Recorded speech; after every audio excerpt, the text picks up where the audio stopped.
Welcome to The Explainer. Today, we're diving into the absolutely incredible story of the world's first great financial bubble, the brilliant and incredibly reckless man behind it, and how his spectacular failure basically set an entire kingdom on the path to revolution. You know, the best place to start this story is actually right at the end. This one sentence, it just perfectly captures the dizzying rise and the catastrophic fall of our guy, John Law. So, how on earth did one man gain and then lose everything? Let's get into it. Okay, so to really understand how John Law's whole system came crashing down so completely, you first need to get two crucial things: the desperate kingdom he walked into and the unique and frankly dangerous set of skills he brought with him. Now, Law wasn't just some random schemer. His dad was a goldsmith, so he got a front row seat to how paper receipts for gold could act like a new form of money. You combine that with a genius-level understanding of probability, which he picked up as a gambler, and you've got a guy who understood the revolutionary power of paper money before almost anyone else. Oh, and get this, he was also a fugitive, on the run after escaping a death sentence for killing a man in a duel. So yeah, a high-stakes player, to say the very least. So while Law is bouncing around Europe working on his theories, France is just collapsing. The Sun King, Louis XIV, had spent decades on ridiculously expensive wars and even more extravagant palaces. He left the nation completely shattered, fiscally speaking. They couldn't even pay the interest on their massive debt. This chart right here tells a pretty damning story. I mean, look at it. While the Dutch and the British are borrowing money at these low mortgage-like rates, France is stuck paying credit card-level interest on its national debt. It was a financial death spiral, and the kingdom was absolutely desperate for a miracle. And right into this moment of total crisis, John Law shows up in Paris. And he's got this radical, almost unbelievable idea that was decades, maybe even centuries ahead of its time.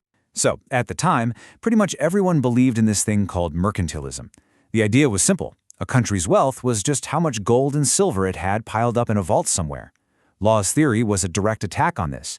He argued that money wasn't some treasure to be hoarded. No, it was a tool, like oil in an engine, that should be used to unlock the productivity of a nation's people.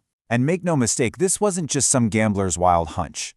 Law's ideas, even though they were seen as incredibly reckless back then, were genuinely ahead of their time. They would actually go on to become the foundation of modern monetary policy, influencing huge thinkers like Adam Smith, the father of modern economics. But a great idea is pretty useless without a sponsor, right? And in this incredible stroke of luck, Law found the one man in Europe who was just as much of a risk-taker as he was, and who just so happened to be in charge of the most bankrupt kingdom on the continent. The regent was desperate enough to gamble France's entire future on Law's wild theories. All right, so let's see how this radical theory gets turned into the most spectacular financial bubble the world had ever seen. The machine that Law built was, well, it was both brilliant and terrifyingly unstable. The engine of this whole bubble was basically a four-step machine. First, Law creates a company to develop France's Louisiana territory.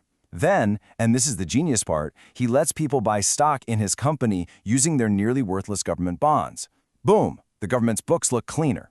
Then, his royal bank prints tons of new paper money, making it super easy for people to borrow and buy even more stock, which of course drives the price into the stratosphere. The result was just pure mania. The stock price went absolutely vertical. I mean, look at this. It shot up from 500 livres to over 15,000 in just a matter of months. People from every walk of life, servants, merchants, nobles, they became millionaires overnight. The entire nation was just gripped by this frenzy to buy, buy, buy. Law was a master of financial promotion, a true marketing genius. He used every single trick in the book to convince the public that this stock could only go up. He created artificial demand, he offered easy credit, he even declared a huge dividend based on profits that didn't even exist yet, all while his bank was flooding the country with 5 times more paper money in just 6 months. At his absolute peak, in January of 1720, John Law is made the Controller General of France. I mean, just stop and think about this for a second. He controlled taxation, the national debt, all overseas trade, and the entire money supply. For a brief moment, he was the most powerful man in Europe without a crown on his head. But the entire system was built on a promise of immense wealth from some faraway land. And when reality failed to deliver, well, the collapse was just as swift and as brutal as the rise had been meteoric. So here it was, the fatal flaw. The Mississippi Company's value was based on these rumors of vast silver mines in Louisiana. kind of like the ones the Spanish had found in South America. The problem? Louisiana was mostly swampy, undeveloped land with no silver to be found. As soon as that reality started to leak out, investors rushed for the exits. To stop the panic, Law did the only thing he could think of. He just turned on the printing presses. His bank printed a staggering 2.7 billion livres. That's an almost unimaginable sum in just 3 months, and he used it to buy up the falling shares. But this desperate move didn't stop the crash. It just ignited hyperinflation, destroying the value of the very paper money his system was built on. As his paper money became more and more worthless, Law's decrees just got more and more desperate. First, he tried to force people to use his paper notes by literally making it illegal to own large amounts of real gold and silver. But people are clever, right? When he banned the coins, everyone just started melting their coins down into jewelry to hide their wealth. So what does Law do? He responds by banning the production of large gold objects. And this is where it gets truly absurd. Law's decree had a loophole for religious items, like crosses. So overnight, all of Paris experiences this sudden wave of religious devotion, with everyone walking around wearing these enormous gold crosses. It was a final, almost comical sign that public confidence had completely and utterly evaporated. So, why does this wild 300-year-old story of financial mania matter today? Well, because the fallout from Law's failure didn't just bankrupt a generation of investors, it actually set France on a collision course with revolution. What's really interesting is that around the same time, Britain and the Netherlands had their own smaller bubbles, but they recovered.